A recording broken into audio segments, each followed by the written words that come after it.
Pour vos portails et garde-corps, faites le choix de Finalu Clos 2000. Votre spécialiste depuis plus de 25 ans, zone artisanale de la tannerie à Ancerville.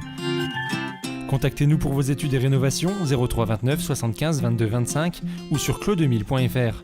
Ouvert du lundi au vendredi et le samedi sur rendez-vous.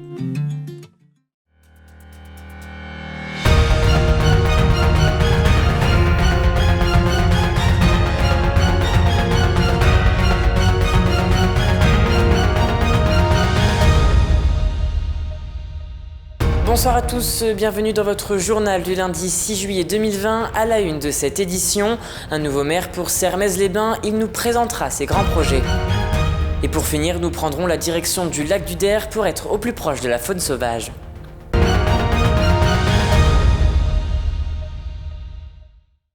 Mais avant de développer ces titres, aujourd'hui commençait le premier jour des grandes vacances scolaires, mais pour certains, ils ont pris le chemin du travail. En effet, les grandes vacances, c'est aussi l'occasion de travailler grâce au job d'été.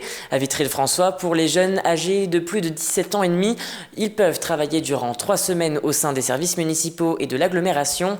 Explication de Jean-Pierre Bouquet, maire de Vitry-le-François, au micro de Lisa Lamorlette.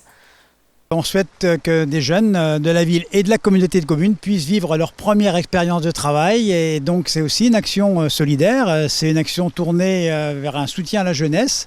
C'est souvent pour les uns et les autres leur premier entretien d'embauche, leur première expérience, puis c'est matériellement aussi l'occasion d'aider des jeunes sur un travail utile. Donc c'est pas de l'assistanat, c'est du travail.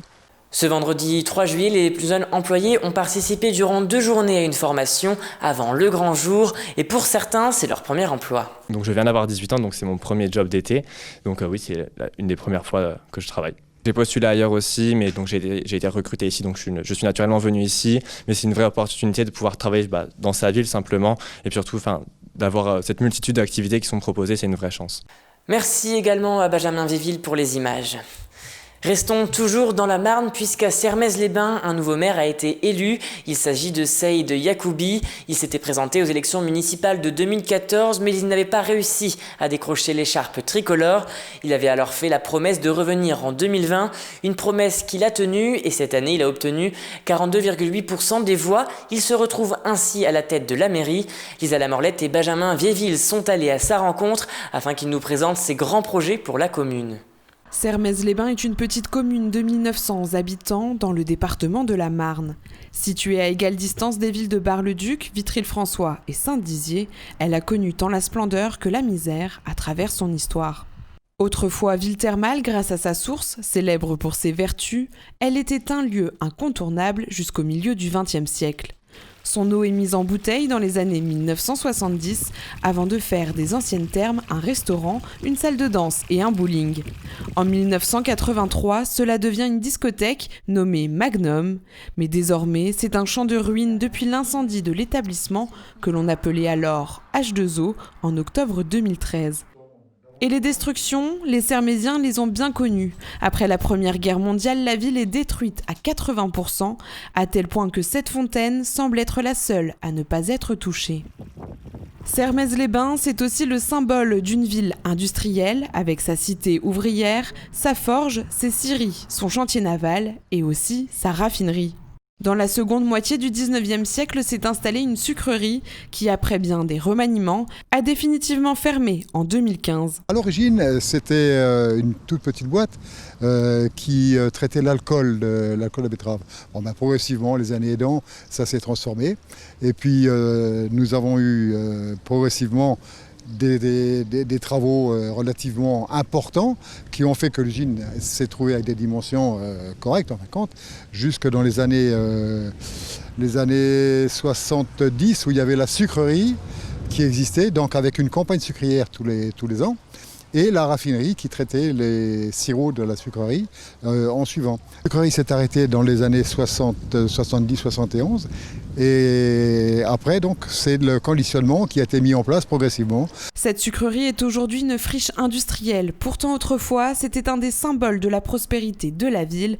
Dans les années 60, elle employait jusqu'à 500 personnes. Donc tout ça, ça drainait du monde, ça faisait marcher le commerce, ça faisait marcher les bistrots, ça faisait pour une petite ville ville qui vivait bien. Hein. À l'image de son emblème, le phénix, Sermaises cherche désormais à retrouver son attractivité passée. Quand on arrive dans une ville, le premier aspect est important.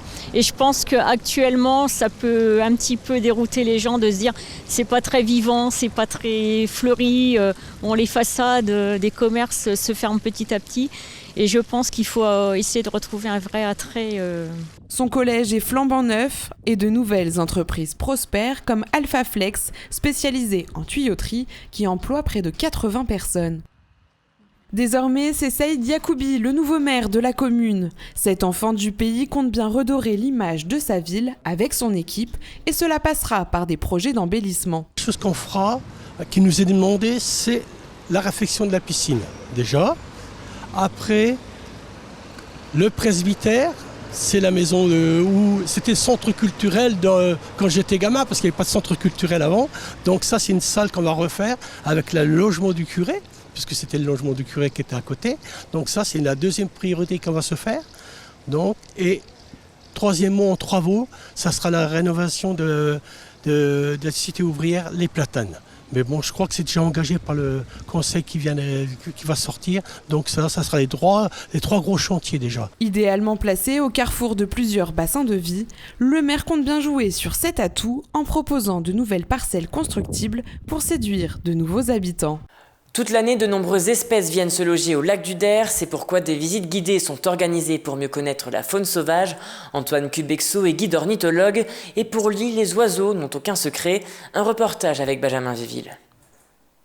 Longue vue à la main et jumelle autour du cou, Antoine Cubexo, guide ornithologue, se rend fréquemment au lac du Der pour observer les différents oiseaux. À ce jour, plus de 300 espèces ont été recensées. Sur le lac du Der, en fait, on est idéalement situé. On est à la croisée des routes nordiques et orientales de migration, et notamment sur une des plus importantes voies de migration de la planète pour un oiseau emblématique qui est la grue cendrée. Cette voie de migration, elle est aussi utilisée par d'autres espèces. Donc, il y a beaucoup d'oiseaux qui nichent dans les contrées nordiques et qui, à l'automne, vont venir sur le lac du Der. Et au printemps, c'est l'inverse, c'est les oiseaux qui remontent notamment d'Afrique, qui viennent donc ici sur le lac pour nicher. Donc tout au long de l'année, on a des oiseaux à observer sur le lac du Der. De nombreux oiseaux nicheurs viennent donc faire escale aux abords de ce lac artificiel. C'est un réel bonheur pour Antoine, qui depuis son plus jeune âge s'intéresse aux oiseaux. Il sait d'ailleurs les repérer à la vue, mais aussi à l'oreille. Ça fait longtemps que je pratique l'observation des oiseaux. Donc, mon père m'avait initié au chant des oiseaux, donc ça se fait au fur et à mesure sur le terrain. Et c'est toujours un petit élément supplémentaire de connaître le cri ou le chant d'un oiseau. Ça donne une longueur d'avance parce que des fois il est dans le coin, il s'annonce et vous le voyez avant tout le monde et ça permet entre guillemets de le capter plus rapidement pour faire une photo ou ne serait-ce que pour l'observer s'il passe rapidement. Voilà. Le lac du Der est notamment connu pour la migration des grues cendrées en automne. L'année 2019 a été une année record puisque 168 120 grues ont été recensées. Mais en cette période estivale, de nouveaux oiseaux viennent dans la région.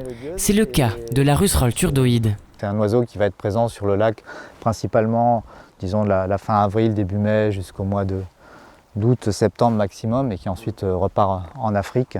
Mais les espèces volatiles ne logent pas toutes au lac du Der, d'autres étangs aux alentours en accueillent également.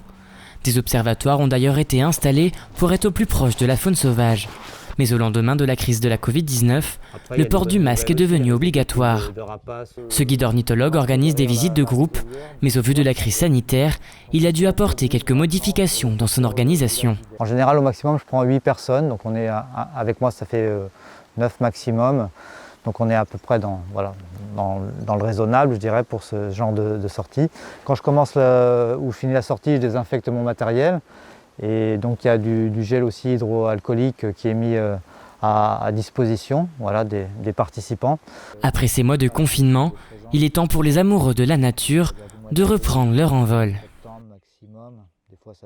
Et c'est la fin de cette édition, merci de l'avoir suivi. Dans un instant, la météo de demain. Et n'oubliez pas, l'information continue sur Puissance Télévisions. Toute l'actualité qui vous concerne, à voir ou à revoir, dès maintenant sur puissancetélévision.fr et sur notre application mobile.